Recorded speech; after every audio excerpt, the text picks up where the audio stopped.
안녕하세요, 공병호입니다. 오늘은 퀴즈 컨텐츠 비즈니스의 이해라는 내용에 대해서 함께 공부하는 시간을 가져보도록 하겠습니다.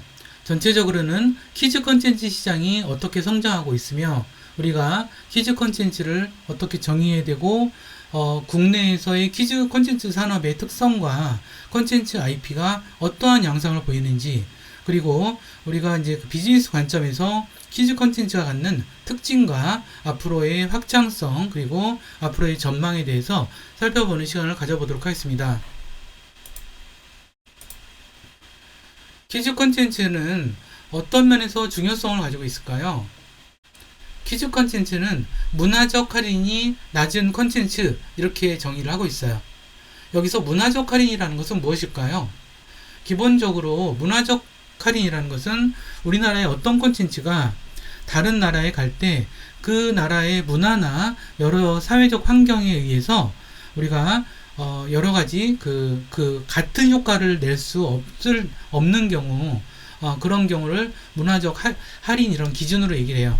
여기서 문화적 할인이 낮다는 것은 문화적 장벽이 낮다, 이렇게 보시면 될 것 같아요. 그래서 예를 들어서 우리가 어른들의 이야기, 그냥 일반적인 우리 사회의 이야기를 담은 어떤 소설이나 컨텐츠가 외국에서 그대로 그것이 인기 끌기가 힘들거든요. 그건 왜 그러냐면 그 나라만의 문화가 있고 그러기 때문에, 그리고 또 어떤 여러 가지 사회적 환경이 있기 때문에 그런 어떤 인기를 끌기가 힘들거든요. 하지만 키즈 컨텐츠, 즉 어린이나 유아용 컨텐츠 같은 경우는 그런 문화적인 장벽이 사실상 존재하지 않는다는 것이죠. 그러면 어떤 현상이 벌어질까요? 이 컨텐츠가 글로벌한 시장에서 소비되고 판매되고 비즈니스가 파생되고 이러기가 더 쉽다는 얘기죠. 그런데 이러한 이야기에, 이러한 키즈 컨텐츠의 중요성에 대해서 최근에 매우 중요하게 이야기되고 있는 이유가 있겠죠. 그것은 과거와 달리 2000년대 이후에는 온라인 미디어가 지속적으로 확장이 되고 활성화되고 그리고 일상화되는 그런 환경에 놓여져 있습니다. 따라서 과거와는 달리 약간 좀 어렵고 사용하기가 쉽지가 않은 그러한 어떤 디바이스나 미디어를 통해서 키즈 컨텐츠가 사용이 됐다면, 지금은 인터넷만 된다면 어디서든 언제 어디서든지 그 컨텐츠를 사용할 수가 있게 됐죠. 따라서 좀 다른 양상, 키즈 컨텐츠의 새로운 가능성이 열리기 시작했다는 것입니다. 뿐만 아니라 스마트폰이 본격화되면서, 그리고 스마트폰이 모든 세대가 사용하는 그런 미디어가 되면서 이 키즈 컨텐츠의 위력은 더 강해질 수밖에 없었겠죠. 하지만 여기에서도 이러한 아동이나 청소년 보호에 관련된 여러 가지 이슈는 존재합니다. 예를 들어서 국가마다, 사회마다 어떤 문화적인 규범이라는 게 있겠죠. 그리고 그 규범이 어떤 개방적일 수도 있겠고 폐쇄적일 수도 있겠고, 이런 것들이 다른 나라에 갔을 때 여러 가지 안 좋은 영향, 특히 아동과 청소년들에게 안 좋은 영향도 끼칠 수 있기 때문에 그러한 이슈도 계속 존재하고 있습니다.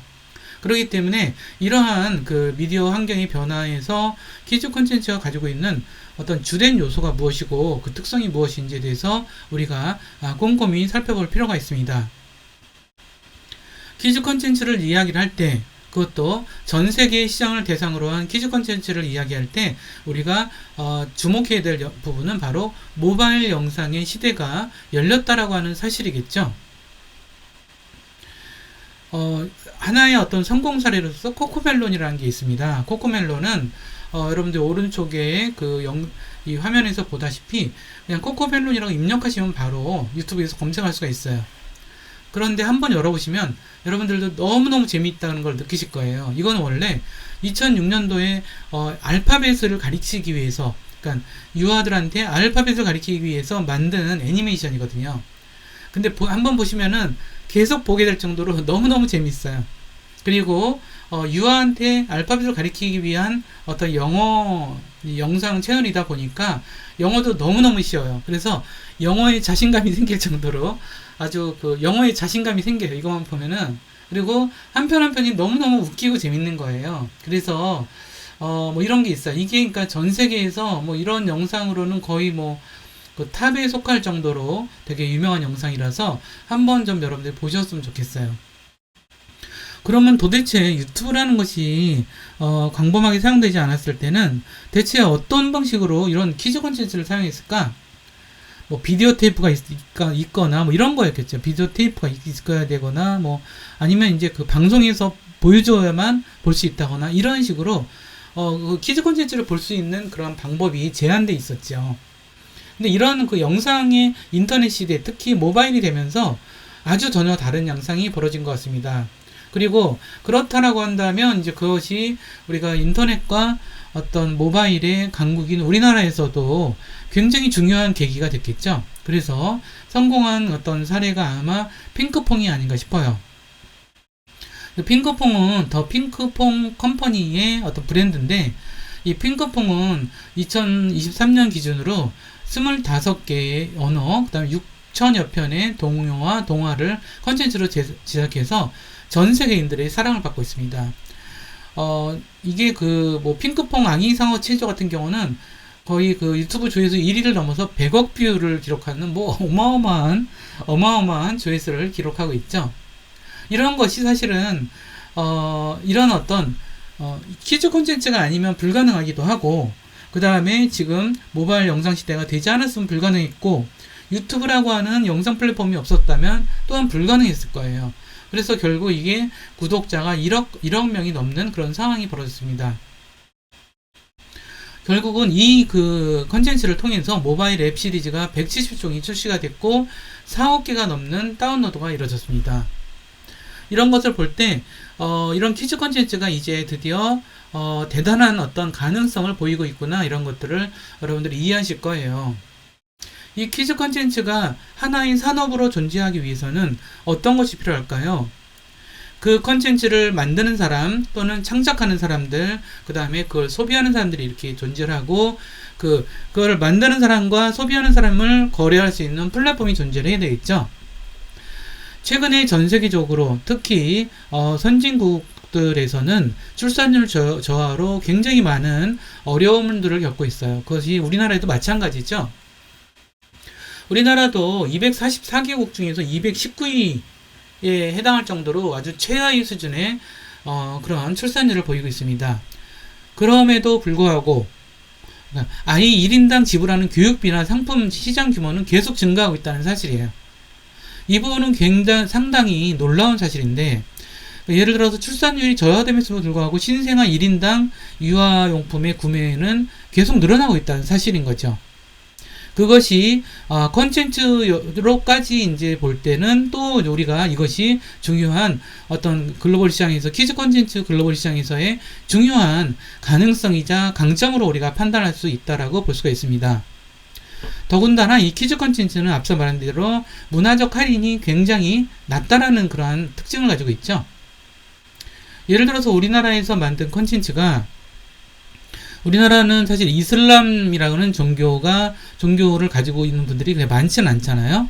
그런데 이슬람은 사실은 그 기타 다른 지역하고 일정 정도 문화적 차이가 있어요. 그럼에도 불구하고 퀴즈, 유아들을 위한 컨텐츠에서는 그다지 어떤 그 차이를 가지고 있지 않다는 것이죠. 그렇기 때문에 새로운 가능성의 영역으로 열렸다라고 볼 수가 있는 것 같아요. 그럼에도 불구하고 이러한 문화적 할인이 낮다라는 것이 문화적 할인이 없다라는 것은 아니잖아요. 그렇기 때문에 물론 그런 어떤 문화적 장벽을 충분히 고려해서 비즈니스 전략을 세워질 필요성은 분명히 존재하는 것이죠. 이런 아이들의 영상 소비라고 하는 것은 온라인 스트리밍 방식이 본격화되면서 또 다른 방식으로 이제 변화되고 있는 것을 우리는 알 수 있을 것 같습니다. 예를 들어서 2018년 조사에 의하면 미국 어린이들의 65%가 비디오 콘텐츠를 스트리밍으로 본다, 이런 식으로 나왔어요. 스트리밍 서비스는 어디서 하고 있죠? OTT라든가 영상 플랫폼에서 대부분 스트리밍 서비스를 하고 있죠. 스트리밍 서비스는 그야말로 다운받아서 보는 게 아니라 실시간으로 보는 영상 서비스를 이야기한다는 것을 아실 거고요. 더군다나 아이들의 어떤 시청의 실태를 보면은 오랜 시간 영상을 접하는 경우가 많고, 특히 무료 광고 기반의 유튜브 같은 서비스를 통해서 다양한 영상을 접하는 기회가 점점 늘어나고 있다는 사실을 알 수가 있습니다. 그렇다면 우리가 최근에 코로나19의 상황을 겪은 그런 우리 사회로서 또는 전 세계적으로 코로나19 상황을 겪었잖아요. 그러면서 이런 OTT라든가 키즈 콘텐츠 이런 것들이 어떤 양식으로 변했는지에 대해서 알아보도록 하겠습니다. 코로나19라고 하는 것은 비대면 수요를 급격하게 늘어졌다는 것은 누구나 알 수 있는 사실일 거예요. 그러니까는 그 코로나19로 인해서 그 비대면을 통해서 뭔가를 할 수 있다는 거. 그 중에서 특히 이제 디지털 스크린이라고 하는 것이 되게 중요한 역할을 했죠. 그래서 코로나19 상황에서 비대면으로 회의를 한다거나 비대면으로 콘텐츠를 본다거나 사람하고 채팅한다 이런 것들이 굉장히 많이 늘어났잖아요. 근데 이 부분에서 영상이라고 하는 것 또는 교육이라고 하는 것 이런 것들에 대한 어떤 수요와 사용도 굉장히 늘어났죠. 사실 어떤 면에서 영상이라는 것이 교육에 과연 도움이 될까? 또는 오락에 도움이 될까? 이런 생각은 되게 많이 하죠.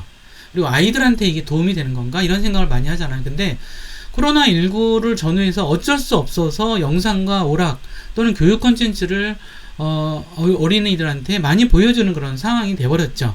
그런데 결과는 어땠나요? 그렇게 나쁜 어떤 점수를 받지는 않았던 것 같아요. 물론 오프라인 교육도 중요하고 뭐 오프라인 콘텐츠도 되게 중요하다 이런 것들에서 부정하진 않지만 비대면 콘텐츠도 나쁘진 않네. 그리고 장점도 가지고 있는 것 같아. 가격도 싸네. 뭐 여러 가지 그런 장점들이 드러나기 시작했다는 것을 볼 수 있을 것 같아요. 볼 수 있었던 기회였던 것 같아요. 그러다 보니까 이런 콘텐츠 쪽에 점차적으로 이런 OTT라든가 IPTV라든가 이런 영상 플랫폼에서 이런 부분을 아주 본격적으로 강화시키는 것이 코로나19 그때 상황이 아닌가 이런 생각이 듭니다. 그러다 보니까 슈퍼 IP라는 얘기가 생겨났어요. 이 슈퍼 IP라는 것은 어떤 뜻일까요? 슈퍼 IP라는 것은 어린 시절에 본 추억의 작품들이 어른이 돼서 중장기적으로 소비한다는 것이죠. 이런 부분을 우리가 볼 때 비즈니스적인 관점에서 볼 때 새로운 기회가 나타났다라고 우리는 얘기할 수가 있어요. 왜냐하면 어떤 콘텐츠가 어린이를 대상으로 하는데 그 콘텐츠를 보고 자란 세대가 어른이 돼서도 그 콘텐츠를 보고 그 콘텐츠와 관련된 다양한 상품들을 구매하고 그리고 또 그 어른이 돼서 그 상품을 구매하면서 또 그 자녀와 함께 보는 새로운 양상, 이런 양상은 물론 전혀 없었다고 볼 수는 없지만 점점 더 확대되는 양상으로 간다라는 것이죠.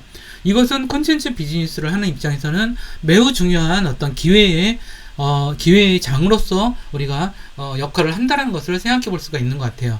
그러면서 중장기적 소비와 슈퍼 IP가 탄생이라고 하는 것이 콘텐츠 업계에서 매우 중요하게 우리가 볼 수밖에 없는 그런 상황에 처해진 된 것입니다. 근데 그렇다고 한다면 우리가 키즈 콘텐츠라는 것을 어떻게 정의할 수 있을까? 영유아나 초등학생을 대상으로 한 콘텐츠를 우리는 키즈 콘텐츠 이렇게 얘기를 하고 있어요. 그렇지만 초등학생이라든가 이 부모들은 3, 40대 세대, 지금의 초등학생 영유아나 초등학생 부모를 가진 세대들은 어떤 면에서는 그 적이라고 볼 수 있겠죠. 3, 40대라고 볼 수 있겠죠. 이분들은 20대부터 스마트폰을 사용하던 세대들이에요. 그야말로 밀레니얼 세대라고 부르는 세대들이죠. 이 밀레니얼 세대는 디지털 기술에 그래도 상당히 익숙한 세대들이에요. 그러니까는 스마트폰을 20대 때 썼기 때문에 이런 스마트폰이라든가 스마트 디바이스, 그 다음에 모바일 디바이스 이런 것들이 굉장히 익숙하고 그런 세대가 아이들을 키우기 때문에 키즈 컨텐츠에 대해서도 좀 다른 양상을 보여준다는 거죠. 일례로 이런 미디어 환경의 변화를 볼 때 우리가 이런 얘기를 들을 수가 있을 것 같아요. 예를 들어서 1981년, 저 같은 경우는 1981년에 고등학생이었는데 이때 뽀뽀뽀가 너무너무 재밌었거든요. 근데 학교를 가야 되니까 앞에 뽀뽀뽀를 하는 것을 앞에 조금 보다가 학교를 가는 그런 측면이 있었어요. 물론 제가 고등학생 때였기 때문이지만 이게 이렇게 훌륭하고 재밌는 프로그램이 2013년에 그 다음에 또 하나 유치원 하나둘 TV 유치원 하나둘 셋 이것도 1982년이 시작해서 2014년에 폐지가 됐어요. 물론 TV 유치원은 뭐 그 후에 다른 걸로 태어나긴 했지만 일단은 이때 폐지가 됐어요. 이런 것은 되게 상징적인 사건이거든요. 사람들이 텔레비전을 통해서 이런 퀴즈 콘텐츠를 보는 시대가 드디어 바뀌기 시작했다는 거죠. 2010년에 어떤 일이 벌어졌죠? 바로 스마트폰이 전 세계, 전 세대에 걸쳐서 확산이 됐던 시절이었죠. 그것도 매우 빠른 시기에. 그러면서 그 시기와 맞물려 있다는 것은 우연이 아니겠죠. 그리고 맞벌이 부부가 굉장히 일반적인 어떤 그런 라이프 스타일이 되면서 어린이집도 보편화되고, 그러다 보니까 다양한 콘텐츠를 시공간의 제약 없이 볼 수 있게끔 하는 그런 미디어 환경이 요구가 됐던 것이죠. 그러면서 유튜브나 뭐 이런 어떤 여러 가지 SNS나 이런 후에는 넷플릭스 이런 것들이 등장해서 이제 확산이 되는 그런 것과 맞물린다고 생각하시면 될 것 같아요. 그러면 국내의 그 퀴즈 콘텐츠가 성장한 것을 좀 살펴보도록 하겠습니다. 사실 그 우리나라의 퀴즈 콘텐츠는 우리나라가 워낙 교육에 관심이 굉장히 많잖아요. 그죠? 교육에 굉장히 많은 나라예요. 모든 나라가 그렇지는 않아요. 근데 많은 나라가 교육에 관심이 있지만 우리나라의 교육열은 아주 유별나고 특별한 면이 있죠. 근데 그 교육의 측면에는 단순히 학교 공부도 있지만 어떤 그 좀 이렇게 이러한 오락이라든가 재미나 교양을 가진 그런 공부 이런 거에 대한 관심도 높았기 때문에, 그렇지만 이제 1960년대부터 90년대 이르는 시기까지는 지상파 텔레비전이 이 콘텐츠 시장을 다 주도하던 시기였죠. 물론 지금도 굉장히 중요한 역할을 하고 있지만 그 시절에는 거의 절대적인 그런 역할을 하고 있었죠. 그래서 퀴즈 콘텐츠의 시작을 볼 때 지상파 텔레비전이 한국 퀴즈 콘텐츠의 시작이다 이렇게 얘기를 하고 있습니다. 그런데 2000년대부터, 즉 이제 인터넷이 우리나라에 확산되기 시작한 것은 1995년 전후한 시기였고, 2000년대가 되면서 아주 보면 일반화되고 모든 사람이 쓰는 어떤 그런 인터넷이 됐죠. 이건 웹브라우저가 등장했기 때문이라고 볼 수가 있어요. 그러면서 인터넷을 통해서 굉장히 많은 것들을 볼 수 있는 시기가 되면서 이제 새로운 양상이 벌어지기 시작을 한 거죠. 그리고 특히 이제 스마트폰과 태블릿 PC 막 이런 것들이 본격화되는 10년대를 넘어가면서 뽀뽀뽀가 폐지되고 이런 일들이 벌어졌다 볼 수 있는 것 같아요. 그러면서 우리가 이런 지상파 텔레비전에 이런 프로그램들이 없어지면서 오히려 EBS 쪽에서 애니메이션 콘텐츠를 적극적으로 이제 방영을 하고 서비스를 하고 또는 이것을 키워야되겠다라는 나름대로의 전략을 가지고 있었는데, 그러기 때문에 국내 애니메이션 창작이 굉장히 꾸준히 굉장히 확장될 수 있는 계기가 됐다라고 볼 수 있는 것 같아요.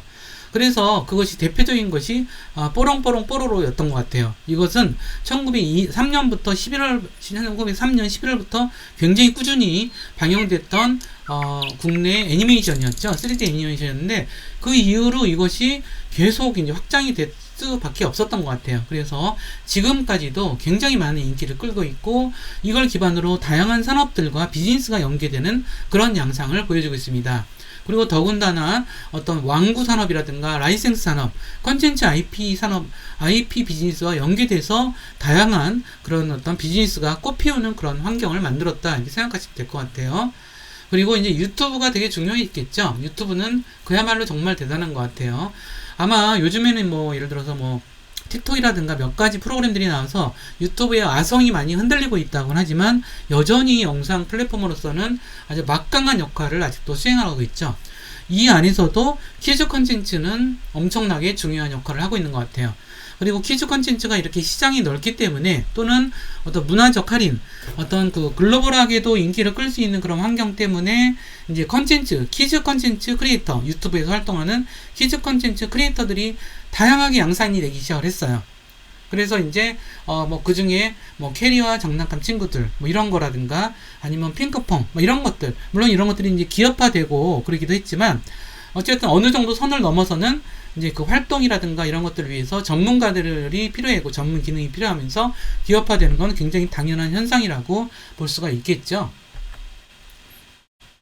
그러면서 한국 퀴즈 콘텐츠가 급성장을 하게 되는데 이 중에서 영유아 대상의 애니메이션이 뭐 아무튼 가장 중요한 걸로 자리 잡는 것은 너무 재미있고 반가운 소식이 아닌가 싶어요. 그 중에서 뽀로로가 아주 막강하죠. 뽀로로는 어떤 예전에도 지금도 그리고 이제 계속 그래서 어린이 대통령이라고 얘기할 정도로 되게 중요한 역할을 차지하고 있고 관련된 어떤 파생 비즈니스가 뭐 엄청납니다.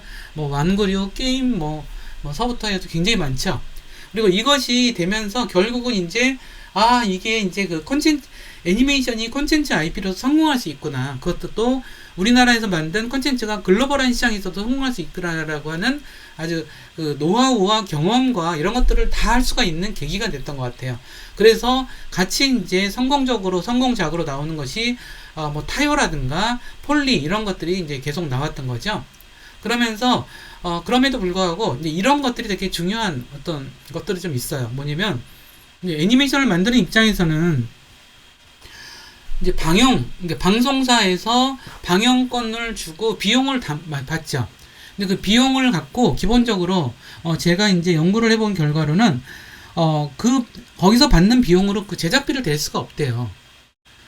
이거는 되게 오래전부터 그 제작자들이 굉장히 많이 하는 얘기예요.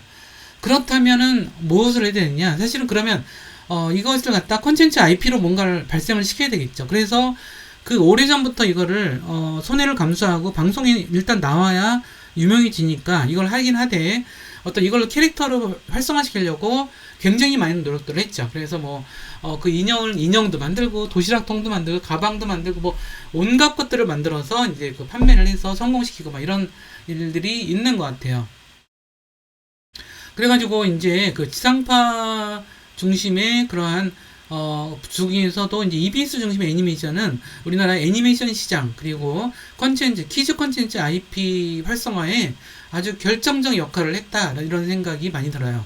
그래서 최근에는 이런 것들을 어떻게 봐야 될까요? 원소스 멀티유스라고 이야기를 하지만 원소스 멀티유스에서 서로 다른 컨텐츠를 보여주죠. 그래서 뽀로로가 애니메이션을 만들어졌지만 동화책으로 나온다거나 또는 게임으로 나온다거나 또는 캐릭터로 이거는 원소스 멀티유스를 넘어서서 어떤 트랜스미디어 비즈니스의 활동이라고 볼 수도 있는 것 같아요. 그래서 결국 뮤지컬도 하고 공연도 하고 정말 난리가 아니죠. 그래서 되게 저는 이렇게 잘 되는 콘텐츠 산업이 이렇게 꼽히는 것이 너무 잘 된다고 생각을 하고, 그 다음에 애니메이션 시장을 지키기 위해서 애쓰고 노력했던 굉장히 많은 분들이 계세요. 창작자분들도 계시고 이 관련해서 사업하시는 분들도 굉장히 많이 있어서 그분들의 그 노고가 이제 결실을 좀 보고 있지 않나 이런 생각이 많이 들고 있습니다. 그러면 이제 다시 우리가 좀 이야기를 좀 추스려서 키즈 콘텐츠의 특성에 대해서 좀 더 살펴보도록 하겠습니다. 키즈 콘텐츠는 모바일 미디어를 통해서 영상 소비가 굉장히 늘어나면서 아이들이 이제 부모가 추천해주는 거를 완전히 무시하진 않겠지만 그걸 넘어서서 스스로 영상을 선택하는 그런 시대가 된 것 같아요. 이것은 우리나라뿐 아니라 좀 세계적인 추세인 것 같아요. 그래서 2016년에 미국에서 한 조사에 의하면 아이가 스스로 프로그램을 선택해서 시청하는지 이걸 묻는 질문에 대해서 64.2%가 2%의 부모가 그 시기가 언제냐는 질문에서 1세에서 3세에서 스스로 선택한다는 거예요. 그 다음에 시청 시간도 33.1%가 33.1%가 1시간에 2시간, 31.8%가 2시간에 3시간이라는 거죠. 그러니까 아이가 스스로 선택해서 보는 방식이 점점 늘어난다는 거예요. 그렇기 때문에 유튜브에서도 유튜브 키즈라는 걸 만들었죠. 그래서 유튜브 키즈라는 걸 만들어서 이제 더 터치 방식으로 뭘 할 수 있게끔 만들어 놨죠. 그러다 보니까 어떤 아이패드라든가 이런 패드 형식의 태블릿 PC가 또 되게 많이 인기를 끌 수밖에 없는 그런 것 같아요. 여기서 우리가 하나 짚고 넘어갈 것은 키즈 콘텐츠의 선택권에 관한 부분인 것 같아요. 사실 키즈 콘텐츠의 특성, 우리가 키즈 콘텐츠를 그러면 기획한다면 이런 점들을 매우 중요하게 생각할 수밖에 없는 것 같아요. 뭐냐면 키즈 콘텐츠는 시청을 선택하는 사람과 시청을 하는 사람과 시청을 허락하는 사람이 좀 구분된다는 것이죠. 그래서 아무리 어린이들이 선택한다 그래도 어른들이 그것을 이걸 허락하고 있을 수도 있고 안 할 수도 있겠죠.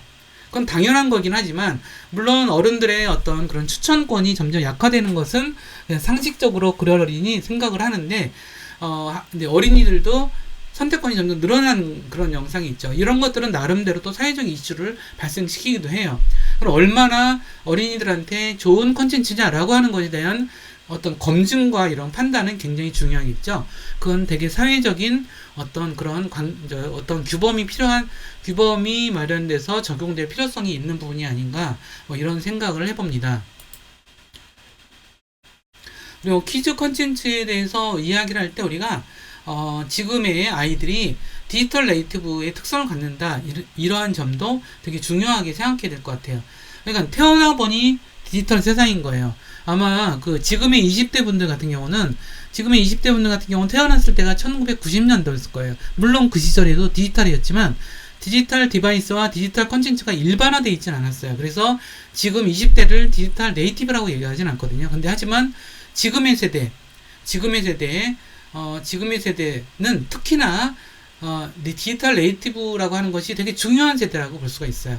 물론 우리가 넓은 의미에서는 1980년대부터 2000년대 사이에 태어난 세대들을 다 디지털 네이티브라고 얘기를 하지만 이러한 세대들 사이 지금은 더더군다나 디지털 네이티브의 특성을 더더욱 많이 가지고 있죠. 그래서 이들은 텔레비전, PC, 태블릿 PC, 스마트폰 이런 것이 인생에서 세상을 경험하고 또는 사회적 관계를 맺고 사회적인 학습을 하는 거의 모든 수단일 수 있는 것 같아요. 물론 그것이 바람직하지는 않는 것 같지만 그거 이외에도 다양한 어떤 그런 걸 통해서 해야 되지만 지금 그것이 거의 모든 것이라고 볼 수 있을 정도로 광범하게 사용되고 있다는 것을 우리는 생각해야 될 부분이 있는 것 같습니다. 그 다음에 또 하나 퀴즈 컨텐츠의 특징을 들 수 있는 것은 플랫폼 중심의 퀴즈 컨텐츠인 것 같아요. 이 퀴즈 컨텐츠가 이제 제공되는 것은 다 플랫폼을 중심으로 되고 있죠. 유튜브가 전형적이지만 뭐 예를 들어 넷플릭스, 디즈니 플러스 막 이런 것들은 다 어떤 플랫폼을 기반으로 한 거죠. 플랫폼을 기반으로 하기 때문에 거기에 다양한 컨텐츠가 들어가 있고 다양한 컨텐츠가 많을수록 더욱더 많은 사용자들이 참여하는 그런 네트워크 효과가 벌어지는 그런 플랫폼 비즈니스 모델 하에서 퀴즈 컨텐츠가 발생한다라는 거죠. 그리고 모바일 스마트폰에 매우 특화되고 있다는 것이에요. 지금은 아마도 스마트폰이 없는 그런 것을 아마 영유아들도 아마 견디기가 힘든 걸 거예요. 그렇지만 사회적으로는 사실 그게 필요한 것 같아요. 스마트폰이 없는 것도 필요하겠죠. 자, 그 다음에 넷플릭스나 디즈니 플러스 같은 이러한 OTT 서비스의 특성에 대해서 우리가 좀 살펴볼 필요가 있는 것 같아요. 뭐냐면 몰아보기가 가능하다는 거죠. 예를 들어서 요즘에 뭐 텔레토비가 넷플릭스에서 좀 다시 하더라고요. 텔레토비는 되게 재미있는 영유아 프로그램인데 이런 걸 갖다가 그러니까 너무 많이 있으니까 그걸 계속 볼 수도 있다는 사실이에요. 이걸 몰아보기 시청 형태라고 하거든요. 이 몰아보기 시청 형태는 영유아들한테 그렇게 좋은 것 같지는 않아요. 저는 미디어라는 것이 어떤 보는 사람들이 주도권을 내려놓으면 문제가 된다고 생각을 하거든요. 그것은 저의 의견뿐 아니라 많은 연구자들이 그런 얘기를 하고 있어요. 하지만 비즈니스를 하는 입장에서는 굉장히 좋게 생각을 하겠죠. 왜냐면 영상을 계속 보니까 돈을 내서 계속 보니까 그렇기 때문에 어떤 그런 퀴즈 콘텐츠 제작사들한테는 새로운 기회로서 이런 것들이 판단되는 그런 부분인 것 같아요. 그리고 이제 퀴즈 콘텐츠를 이야기할 때 다양한 장르로 확장되는 거에 대해서도 우리가 되게 면밀하게 볼 필요가 있습니다. 여기서 다양한 장르라는 것은 애니메이션 중심으로 됐지만 이것이 다양하게 애니메이션이 영화화된다거나 공연화된다거나 예능이 된다거나 음악 콘텐츠가 된다거나 이런 식으로 장르를 넘어서서 또는 미디어를 넘어서서 확장되는 그런 것들을 이제 퀴즈 콘텐츠의 확장이라고 얘기할 수 있겠죠. 이렇게 될 수밖에 없는 것은 전통적 애니메이션 산업이 겪었던 어려움에 기인한 거이기도 한 것 같아요. 애니메이션 그 자체로는 제작 비용이 높아서 굉장히 높은 산업이라서 그것만으로 어떤 그런 수익을 맞추기가 힘들거든요. 결국은 완구 시장이라든가 더 다른 시장도 공략을 함으로써 이 불확실성을 낮추는 그런 식으로 갈 수밖에 없었기 때문에 이런 다양한 장르로 분화하는 것이 자연스러운 현상이라고 볼 수 있겠죠. 그리고 이제 플랫폼들이 이러한 퀴즈 콘텐츠가 갖는 어떤 위력과 효과성을 알아보기 시작하면서 다양한 투자들을 하고 있습니다. 그래서 애니메이션 쪽에도 굉장히 다양한 투자를 하면서 예전에 굉장히 인기를 끌었던 콘텐츠조차도 다시 구매를 해서 자신의 플랫폼에서 보여주는 현상도 벌어지고 있다는 것이죠. 그래서 이러한 일들이 벌어지다 보니까 플랫폼들의 그러한 투자도 계속 지속적으로 확대되는 것 같아요. 그래서 그러다 보니까 전에 하지 못했던 새로운 애니메이션의 그런 제작계 기회들이 자꾸 늘어나게 되는 것 같고, 그러면서 키즈 예능이라는 새로운 분야가 만들어졌어요. 예능 프로그램은 아시죠? 예능 프로그램인데 키즈를 대상으로 한 예능 프로그램인 거죠. 이거는 그야말로 이제 영상 플랫폼의 시대에 등장한 게 아닌가 이런 생각이 들어요. 그래서 키즈 예능을 통해서 더 많은 어떤 조회수와 팬덤을 형성할 수 있다는 거예요. 그러면 팬덤이 형성되면 그 팬덤을 기반으로 해서 또 다른 비즈니스가 열릴 수가 있겠죠. 그런 점에서 이런 플랫폼들이 하는 되게 중요한 역할을 우리가 생각해 볼 수 있는 것 같고요. 이제 그런 부분들이 그럼에도 불구하고 여전히 그 수익만을 창출하려고 하는 것들이 극단적으로 갔을 때 어떤 그 가지는 부작용에 대한 이슈는 계속 제기가 되고 있다는 것도 추가로 말씀드려야 될 것 같아요. 결국은 이 키즈 콘텐츠는 어떤 IP 비즈니스, 콘텐츠 IP의 하나의 영역으로서 존재를 한다고 볼 수 있는 것 같아요. 즉, 영상 자체만의 수익이 아니라 콘텐츠와 캐릭터를 동시에 IP로서 확대하면서 비즈니스를 확대하는 그런 경우라고 볼 수 있겠죠. 사례를 제가 흔한 남매 사례를 좀 들어봤어요. 이거는 SBS 공채 코미디언이 우차사에서 시트콤을 업로드하던 그런 채널인데, 이거를 자신이 맡아서 만화 캐릭터로 이 키즈 예능을 영상을 만들기 시작을 하면서 이것을 만화 캐릭터로 확장을 하는 사례예요. 그래서 수익과 기회를 늘어나서 굉장히 성공한 그러한 예능 콘텐츠라고 볼 수 있겠죠. 더군다나 이런 어떤 키즈 콘텐츠는 동요 시장도 되게 무시 못할 시장이에요. 동요가 들으면 좋잖아요. 사실은 뭐 아이들만 좋은 게 아니라 어른들도 되게 좋잖아요. 그런 부분이 있어서 이런 부분이 있는데, 그런 와중에 아마도 아기상어 같은 뮤직비디오가 대성공을 이룰 수 있는 것이 이런 맥락에서 볼 수가 있다라고 생각할 수 있는 것 같아요. 그리고 이제 그 메타버스 얘기를 좀 해야 될 것 같아요.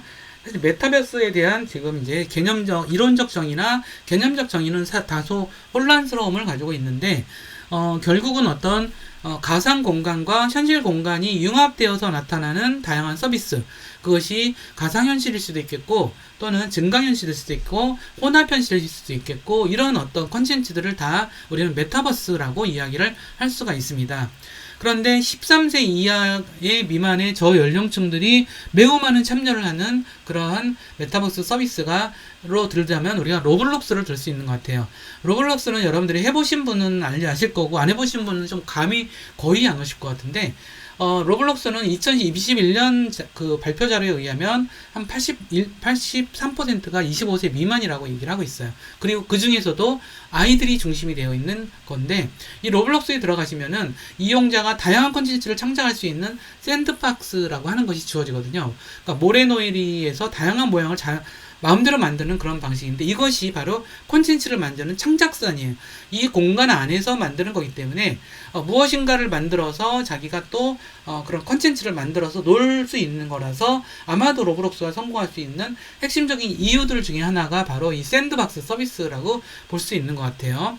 그리고 이런 영상을 통해서 이게 또 게임으로까지 연결이 되고 막 이러면서 새로운 놀이문화 이런 것들이 만들어지고, 메타버스가 앞으로 어떻게 키즈 콘텐츠에서 어떤 역할을 할까? 이것은 되게 중요한 부분이에요. 현재 사실 메타버스 서비스는 현재 활성화되고 현재 비즈니스 기회가 어떤 활성화된 서비스라고 볼 수는 힘들어요. 하지만 5년, 10년 안에는 되게 중요한 영역으로 우리가 활용될 수 있는 영역이기 때문에 그 사례로서 우리가 참작해서 볼 수 있는 것이 로블록스의 사례다라고 생각하시면 되겠습니다.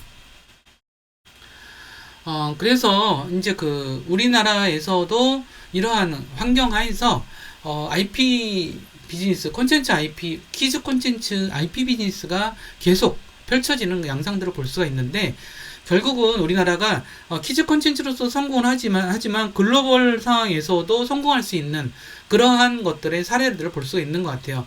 그 중에 하나가 바로 뽀로로인 것 같아요. 그죠?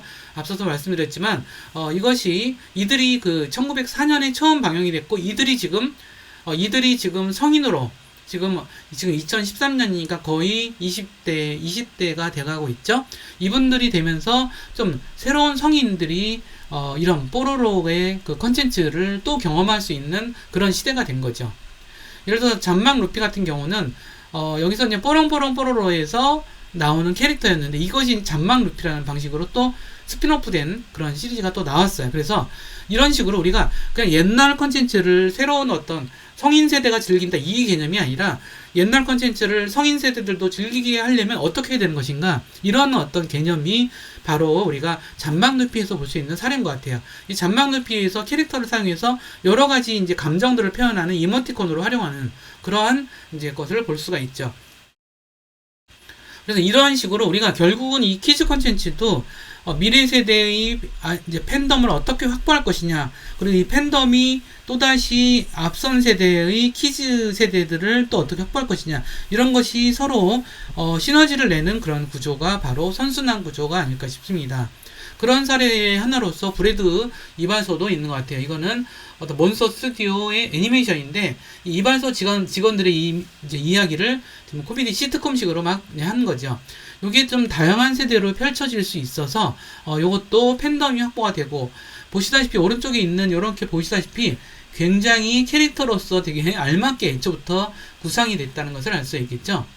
결국은 우리가 그 새롭게 펼쳐진 우리나라가 3D 애니메이션의 어떤 새로운 영역을 확대시키면서 우리가 새로운 비즈니스 영역을 열리고 글로벌한 영역을 열리고 모바일 플랫폼 시대에 우리가 새로운 가능성들이 끝없이 열리는 시대를 맞이했다라고 이야기를 할 수 있습니다. 그러면 마무리 이야기 해드리도록 하겠습니다. 퀴즈 콘텐츠의 성장이라는 것은 사실은 문화적 할인이 낮은 콘텐츠에 속한다. 따라서 글로벌로 확대가 될 수 있고, 이것은 콘텐츠가 그 나라에 수출되거나 거래되는 걸 넘어서서 다양한 비즈니스가 그 글로벌 차원에서 꼽힐 수 있다라고 하는 그런 측면에 대해서 중요시 여겨야 될 것 같고요. 그 다음에 퀴즈라고 하는 것은 사실 영유아와 초등학생을 대상으로 한다. 그리고 이것의 확장된 버전으로 이들이 성장한 세대들까지도 나중에 포함하는 그런 개념으로 생각하시면 좋겠고요. 이 퀴즈 컨텐츠는 결국은 콘텐츠 IP에서 되게 중요한 역할을 하고 있고, 우리가 여러분들이 영상이라든가 이런 어떤 컨텐츠에 관심 있는 분들이 아주 주의 깊게 보고 관심을 갖고 나중에 뭐 취업이라든가 이런 거에서도 한번 좀 고민해 보셔야 될 영역이라고 생각을 합니다.